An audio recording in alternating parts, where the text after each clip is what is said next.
이번 시간은 운동량과 충격량 그리고 운동량 보존 법칙에 대해서 알아보도록 하겠습니다. 이제 운동량이라고 하는 거는 물체의 운동의 세기라 그래서 이제 뉴턴이라고 하시는 분이 이제 운동량은 운동 효과라고 이제 설명을 했는데요. 무슨 소리냐면 예를 들어서 어떤 커다란 이제 생물체가 있다고 봅시다. 예를 들어서 이 친구가 100kg인데 어떤 사람한테 막 접근을 할 때 100m/s로 접근하는 경우가 있고, 두 번째로 똑같은 100kg짜리가 있어서 어떤 사람한테 접근하는데 이때는 뭐 0.001m/s로 접근을 해서 이 사람한테 이제 부딪힌다라고 가정을 하게 된다 그러면 누가 더 아플까요? 1번이 아플까요? 2번이 아플까요? 당연히 1번인 경우가 더 충격을 받게 되겠죠. 그래서 이럴 때 어떤 운동의 효과, 운동을 해가지고 뭔가 작용시킬 때 나타나는 일들이 운동량이라고 얘기하는데, 이 운동량이라고 하는 녀석하고 운동량과 속도 또는 속력이라고 하는 녀석이 뭔가 연관성이 있더라 라는 거고, 속력이 빠르면 빠를수록 운동량이 커지더라 라는 것도 알 수가 있습니다. 그래서 이제 운동량이라고 하는 거가 속도하고 연관성이 있다라는 거를 알 수가 있고요. 두 번째로 마찬가지 100kg짜리인 사람이 물체가 100m/s로 움직이는데, 이번에는 어떤 파리가 한 마리 날아다닌다고 할게요. 그림을 못 그려서. 파리라고 하는 녀석이 질량 자체가 0.00001kg이라고 하는 녀석이 똑같은 속도로 100m/s, 이건 좀 아프긴 한가? 그래서 100m/s로 와가지고 이 사람한테 부딪혔을 때 위에 있는 1번의 경우가 아플까요? 2번의 경우가 아플까요? 이번에는 속력은 동일하죠. 그런데 마찬가지 1번은 상당히 아프겠지만 2번은 그닥 그렇게 아프지 않다라는 거죠. 왜냐면은 질량이 너무나 가볍게 된다 그러면 아무리 빨리 움직인다고 하더라도 뭔가 큰 운동 효과를 낼 수가 없다라는 겁니다. 그래서 질량하고도 연관성이 있는데, 질량이 크면 클수록 마찬가지 운동량이 효과가 커지더라 라고 해서 둘 다 비례관계에 있기 때문에 운동량의 크기는, 앞으로 운동량은 P로 원래 표기가 되어 있긴 하지만 요 기호로는 잘 쓰이진 않을 거고요. 저는 이제 개인적으로는 운동량은 그냥 한글로 운동량이라고 표기하겠습니다. 그래서 이제 운동량이라고 하는 녀석은 요 MV로, 운동량은 MV라고 하는 걸 꼭 알아두시면 좋을 것 같고요. 운동량은 MV. F는 MA 하고 좀 헷갈릴 수도 있죠. 헷갈리면 안 됩니다. 충격량 볼게요. 충격량은 지금 적혀 있는 대로 정의가 물체에 가한 충격의 양이나 물체의 운동 상태를 변화시키는 양이라고 했는데, 길긴 하지만 운동 상태를 변화시키는 양, 다시 줄여서 말해서 충격량은 운동량의 변화량이다 라고 얘기를 합니다. 운동량의 변화량. 운동량의 변화량이라고 하는 거는 위에서, 바로 앞에서 운동량은 mv 값으로 표현했는데, 이것이 변화량을 갖는다고 했죠. 그럼 델타로 표기하는 거죠. 델타 값이라고 하는 거는 나중 값에서 처음 값을 빼는 건데, 운동량의 나중 운동량 값이 되겠죠. 나중 운동량 값은 속도가 나중 속도에다가 질량을 곱한 값이고, 처음 운동량 값은 처음 속도에서 질량 값을 변하는데, 왜 이때 질량이라고 하는 녀석은 똑같냐라고 한다 그러면, 뭔가 움직인다고 하더라도, 어떤 물체가 운동량 값이 변하거나 충격을 받는다고 하더라도 질량 자체는 변하지 않을 거예요. 같은 물체이기 때문에 질량이 변하지 않고 같은 값으로 표현이 가능합니다. 혹시나 대학교 때 물리학과를 진학을 해서 운동량과 충격량을 배우게 된다 그러면 물체가 변하는 경우도 공부에 다루기 때문에 이 질량도 변하게 표기를 배우지만, 그 전까지는 절대 그런 일이 없으니까 질량이 같다라고 가정하고, 같은 질량 값이니까 이제 앞으로 묶어서 낼 수가 있겠죠. 그래서 속도만 변하는 경우로 표현이 가능하고, 그래서 운동량의 변화량, 다시 말해서 충격량은 m 델타 v로도 표현이 가능합니다. 또는 문제 풀 때는 지금 요 형태가 더 좋을 수도 있어요. 둘 다 알아두셔야 되고요. 참고적으로 충격량이라고 하는 거는 다른 표현 방법도 하나가 있는데, 우리 그 가속도 법칙 할 때 F는 ma라고 해서 가속도 법칙까지 배웠습니다. 이때 가속도의 정의가 뭐냐면 1초 동안 얼마만큼의 속도가 변했느냐라고 해서 t분의 델타 v로 표현했고요. 이때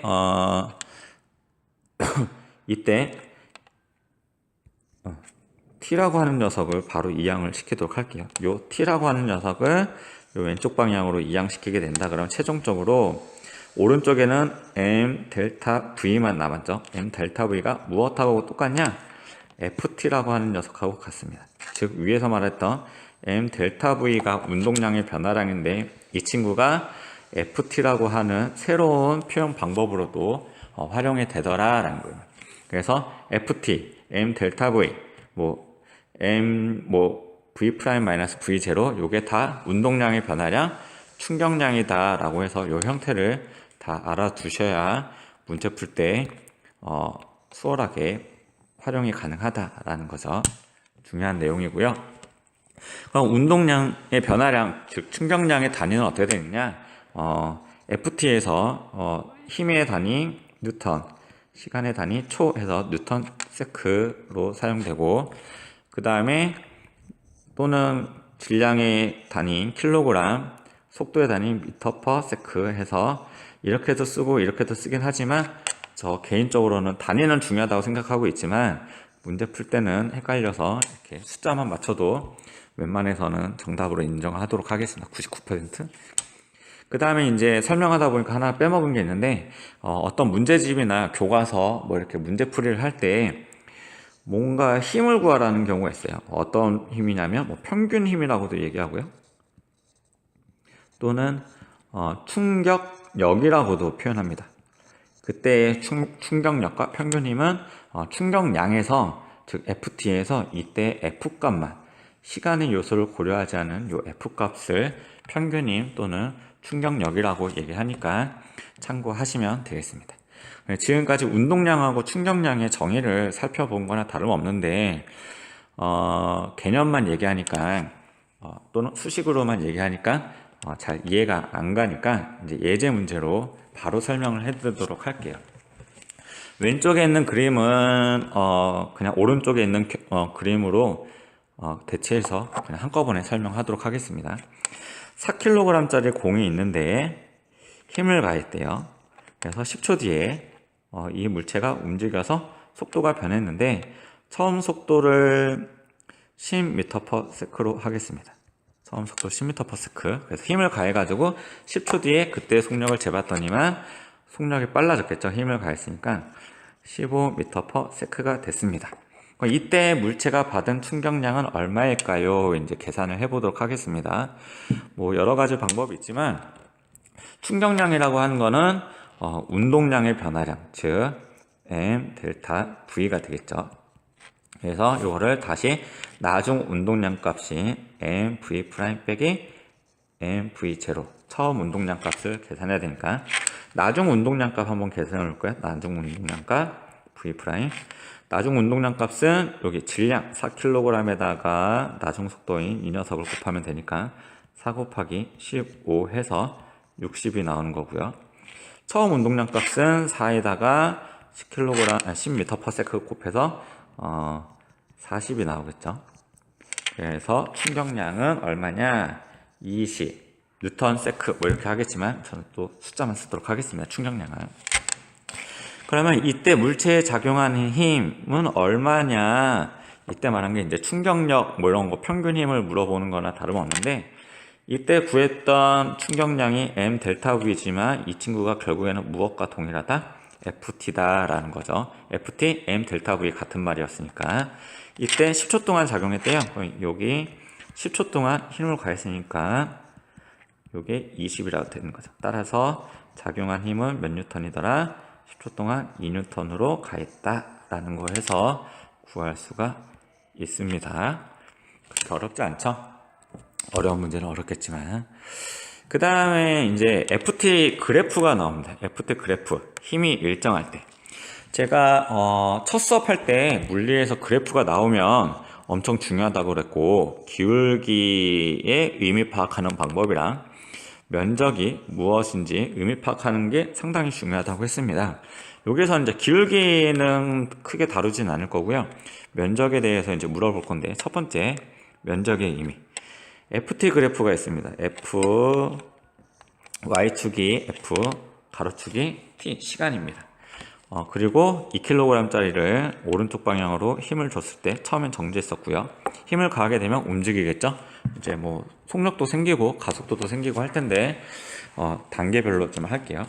5초 동안에 뭔가 활용을 하려나 봅니다. 그래서 이제 면적이 나오는데 면적이 사각형 모양이에요. 면적 구하는 방법은 가로 곱하기 세로로 구하시면 되고, 가로가 의미하는 거는 시간, 세로가 의미하는 거는 힘. 요거를 기호로 쓴다 그러면 힘이 F고 시간은 T니까 FT. 결국 이 친구가 뭐죠? 충격량이에요. 충격량. 좀 더 풀어서 쓴다 그러면 충격량은 운동량의 변화량 이더라. 그래서 요거를 좀 더 운동 질량과 속력으로 표현한다 그러면 m 델타 v고 m v 프라임 빼기 m v 제로라고도 계산을 할 수가 있겠죠. 여기까지 써놓고 문제를 보겠습니다. 첫 번째 면적이 의미하는 거 충격량이더라 라는 거고요. 그럼 5초 동안 물체가 받은 충격량은 얼마이냐? 이 면적을 구하라는 문제인 거죠. 그래서 면적 구하면 가로가 5, 세로가 10이니까 5 곱하기 10해서 충격량은 50이 나올 겁니다. 그럼 5초 후 물체의 속력은 어떻게 되느냐? 이때 위에서 구한 충격량 값이 50인데 이 친구가 m 델타 v라는 거예요. 그래프는 ft를 활용했지만, 그래서 나중 속도에서 나중 운동량 값에서 처음 운동량 값을 뺀 값이 m 델타 v 또는 ft 해서 50 면적 구한 건데, 나중 운동량, 질량이 나왔으니까요. 이따가 이제 대입을 해보도록 하겠습니다. 2, 묶어서 계산할게요. V 프라임, 5초일 때 속력인 거죠. 그 다음에 V 제로인데 처음 속력이 이 친구가 얼마다? 제로가 되겠죠. 정지했었으니까 처음 속력 값은 제로가 될 겁니다. 그래서 이 친구 값이 제로가 되게 된다. 그러면 최종적으로 칸이 없지만, 여기 2하고 여기 50하고 약분돼서 25 따라서 V 프라임 값은 25 미터 퍼 세크가 되겠죠. 이런 식으로 계산을 하는 겁니다. 요게 운동량, 충격량, 그래프를 활용한 문제가 될 거고요. 두 번째 거의 비슷한 문제인데 약간 두 가지 정도가 이제 변화가 생겼죠. 그래프는 그래프인데 힘이 변할 때, 그래서 오른쪽에 보게 되면 Y축이 힘, X축이 T, 힘이 0에서부터 5초까지 계속 변하고 있습니다. 그럴 때 2kg에다가 힘을 일정하게 준 게 아니라 변하는 힘을 준 거죠.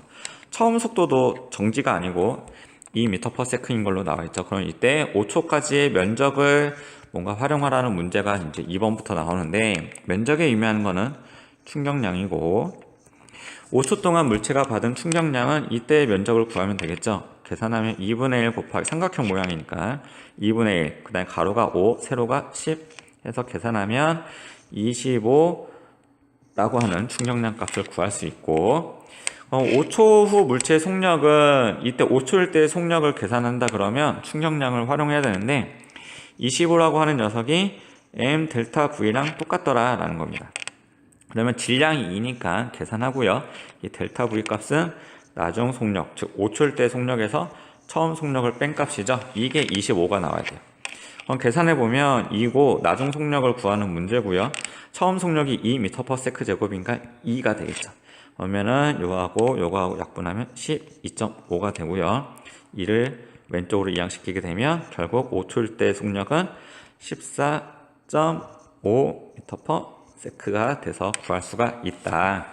그래서 위에 있는 문제랑 아래에 있는 문제랑 거의 동일하니까 잘 보시면 좋을 것 같습니다. 이제 두 번째래. 다음 뒷페이지에 보면 이제 충격력 아까 나왔죠. m 델타 v에서 V하고 FT라고 할 때 이때의 힘을 충격력이라고 했었습니다.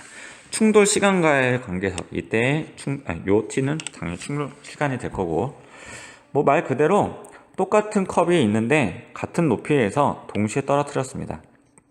그래서 질량하고 속도가 같으니까 두 컵의 운동량은 같을 거고, 도착할 때도 운동량은 변화가 없겠죠. 그래서 충돌 후 둘 다 정지했으니까 정지했을 때의 운동량 값은 제로이고, 요 내용은 중요한 건 아니고요.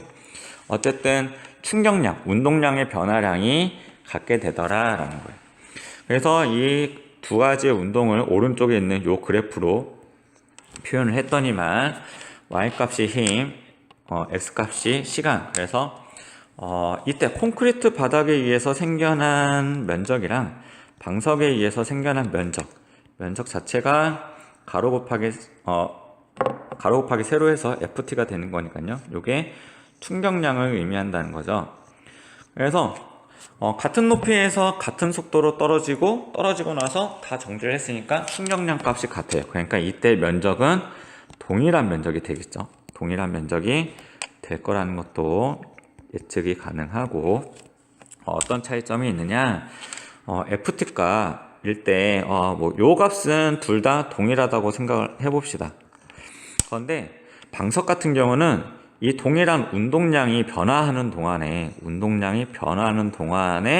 걸린 충돌 시간이 커요. 방석은 뭔가 쿠션감이 작용한다고 얘기하죠.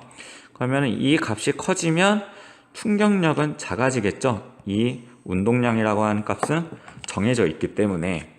그래서 이때 충돌 시간이 길어져서 이때 충돌할 때에 작용하는 충격력의 힘이 작게 되겠죠. 얼마 크지 않습니다. 그래서 유리가 깨지지 않을 수가 있는 거고요. 콘크리트 바닥은 방석일 때랑 마찬가지로 운동량 값이 동일한데, 이때 작용하는 그 바닥 자체가 너무 딱딱해서 그 충격을 흡수할 때 그 흡수라기보다는 그 충격이 작용하는 시간이 매우 짧아요. 그러니까 그때 작용할 때 이 충격력이라고 하는 녀석은 상당히 큰 값을 가지게 되겠죠. 요 값이 시간이 짧으니까 그때 작용하는 힘이 커져서 면적이 뭔가 생성이 되게 되는 거죠. 그때 작용하는 힘 자체가 커다란 값을 가지게 되는 거죠. 그러니까 이때 유리 잔이 받는 충격이 상당히 커져서 깨지게 되더라라는 겁니다. 뭐 이러한 결론에서 그래프를 해석을 하는 거를 물어보기 때문에, 왜 똑같은 충격량을 받았는데 어떤 경우에는 깨지고 어떤 경우에는 깨지지 않는다라는 거를 해석하기를 바라는 내용이라고 보시면 될 것 같아요. 헷갈릴 수도 있지만 곰곰이 어떤 경우인지 그래프랑 상황을 좀 잘 접목시켜서 활용을 했으면 좋겠습니다. 그 다음에 이제 이번에 이제 마지막으로 운동량 보존 법칙에 대해서 설명을 하고 이제 마치도록 할게요. 근데 시간이 여기 학교여가지고 시간이 다음 영상을 하나 끊고 다시 하나 요 운동량 보존 법칙에 대해서만 따로 하나 더 올리도록 하겠습니다. 이번에는 운동량 보존 법칙에 대해서 얘기하겠습니다. 물리를 배울 때 보존되는 법칙이 두 가지가 있는데, 중학교 때 다뤘던 것 중 하나가 역학적 에너지 보존 법칙이라고 해서 좀 기억에 나실 거고, 이번에는 운동량 보존 법칙 해가지고는 운동량이 이제 뭐 보존이 된다고 하는 건데요. 상황 1번에서 이제 두 물체가 충돌할 때의 이제 경우를 한번 보겠습니다. 그러면 이제 A의 질량이 이렇게 나와 있고, 그 다음에 A의 속도가 뭐 이렇게 표기를 해놨죠. VA, MB, MV 뭐 이런 식으로 해서 이제 충돌이 일어나야 되니까 기본적으로 A의 속력이 B의 속력보다 빠른 상태인 거죠. 이 상태에서 이제 충돌을 하는 그 순간의 그림을 가운데서 그린 건데, 충돌할 때를 한번 좀 생각을 해볼게요. 충돌을 하게 되면 이 A의 물질이 B한테 오른쪽 충돌을 하고 나서 오른쪽으로 힘을 가하게 되겠죠. A가 B한테 쓰지 않을게요. A가 B를 뭐 충돌시킨다, 때린다, 뭐 이렇게 생각을 하면 이때 F는 작용이 되겠죠. 그 다음에 동시에 B가 A를 해가지고 반대 방향으로 마찬가지 힘이 작용할 텐데 똑같은 힘이 작용하겠죠. 왜냐면은 작용 반작용 관계이기 때문에요. A가 B를 때린다, 그럼 B가 A를 때린다. 동시에 같은 힘이 반대 방향으로 작용을 하게 되겠죠. 그럴 때 힘을 가할 때 접촉되어 있는, 즉 접촉되어 있어서 힘을 가하게 될 때 그때 힘이 작용할 때의 시간을 t라고 한다 그러면, A가 B한테 힘을 가할 때의 시간을 t라고 한다 그러면 B가 A한테 힘을 가할 때 작용하는 시간도 t가 되겠죠. 이것도 같게 되겠죠. 왜냐하면은 같이 접촉되어 있으니까 동시에 같은 힘이 같은 시간 동안 작용할 거다라는 내용입니다. 그러면 이 A의 경우를 한번 볼게요. A의 경우 힘을 t초 동안 받았어요. 힘을 t초 동안 받았다는 거는 FT가 작용했다는 거고, FT는 충격량이죠. 즉 A의 충격량 값하고 그 다음에 B를 보게 되면 B도 마찬가지 힘에다가 시간값을 곱한 거니까 B도 마찬가지 충격량이 생기겠죠. 운동량의 변화량이라고 하는 요 값이 어떻게 된다? 같게 되더라 라는 겁니다. 충격량의 정의가 아까도 얘기했지만 운동량의 변화량이에요. 그래서 A의 운동량의 변화량 값이 생기게 되는 거고, 그 다음에 오른쪽은 마찬가지 B의 운동량의 변화량 값도 생기게 되는 거죠. 이때 이 값이 어떻게 돼야 된다? 위에 마찬가지로 같아야 되더라 라는 거예요. 그런데 A를 잠깐 보게 된다 그러면 A 같은 경우는 충돌하기 전에 VA의 속력을 가졌었는데 충돌한 다음에 오른쪽을 보게 되면 VA 프라임이 될 텐데요.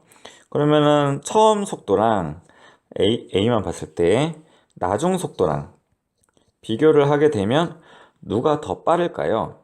처음 속도가 빠를까요? 나중 속도가 빠를까요? 당연히 처음 속도가 빠르게 될 겁니다.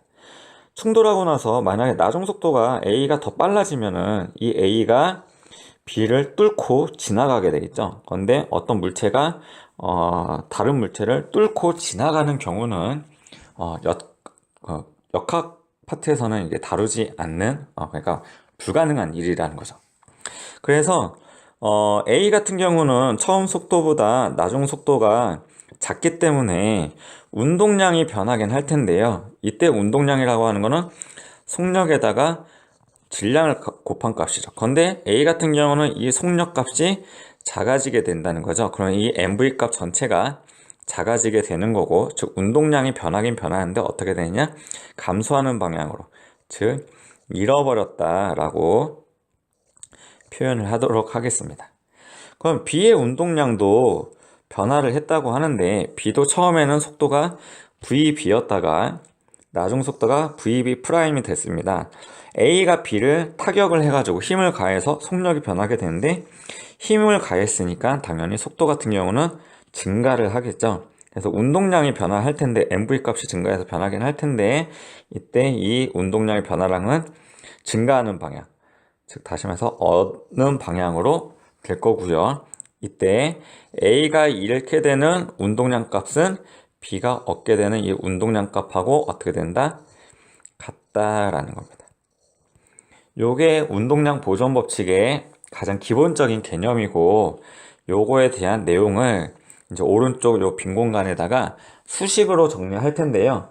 여러분들은 뭐 정리하고 나서 모든 걸 알아도 좋지만 이 과정은 굳이 이렇게 익히지 않게 되더라도 맨 마지막에 운동량 보존 법칙이 이거다라고 하는 맨 마지막만 알고 있으면 좋을 것 같습니다. 그럼 A의 충격량 같은 경우는 어떤 거냐면 M 델타 V 속력의 변화량이고, 그 다음에 B의 충격량 같은 경우도 B의 요 질량까지도 표기를 하도록 할게요.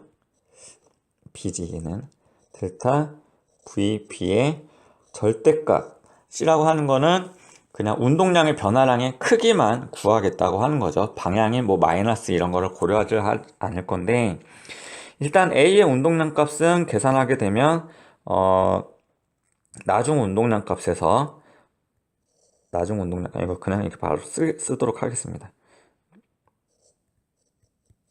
빼기 그 다음에 나중 운동량 값에서 처음 운동량 값을 뺀 게 변화량이 되는 거죠. 근데 A 같은 경우는 이 절대값 안에 있는 값이 마이너스를 띄게 되겠죠. 왜냐면은 처음 운동량 값이 크니까 마이너스 쪽인 이쪽이 오른쪽이 더 크니까 음수가 되기 때문에 절대값에서 마이너스를 달고 나오는 거죠. 수학적인 얘기인 거고, 여기 같은 경우는 MB VB의 프라임 마이너스 VB의 VB 이렇게 되는 거고, 요 값을 이제 정리를 할게요. 빨리.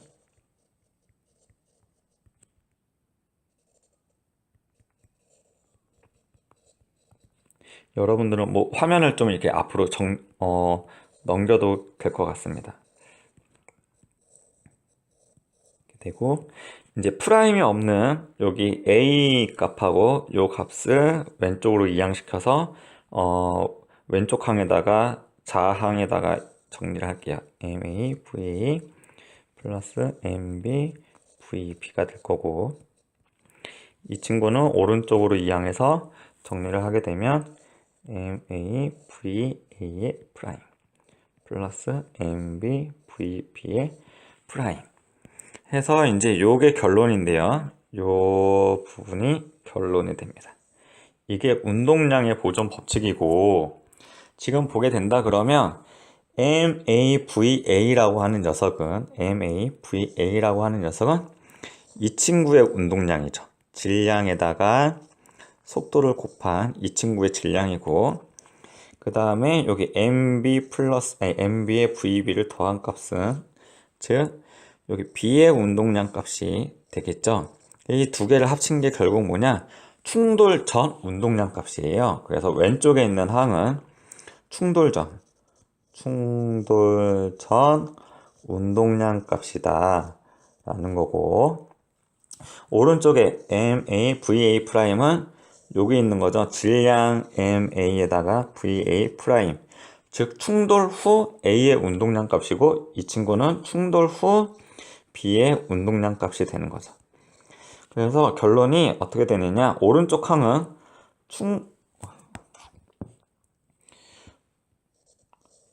충돌 후 운동량 값인데, 어쨌든 A랑 B랑 다 합쳐서도 충돌 전의 운동량이랑 충돌 후의 운동량 값이 일정하더라, 보존되더라 라는 거죠. A만 봤을 때는 운동량 값이 속력이 변했으니까 변하고, B도 운동량 값이 변하긴 했지만 충돌 전 전체의 운동량 값하고 충돌 후 전체의 운동량 값은 보존이 되더라 하는 내용이에요. 그래서 이렇게 빨간색으로 표기한 이 부분만 잘 정리를 해서 알아두시면 될 것 같습니다.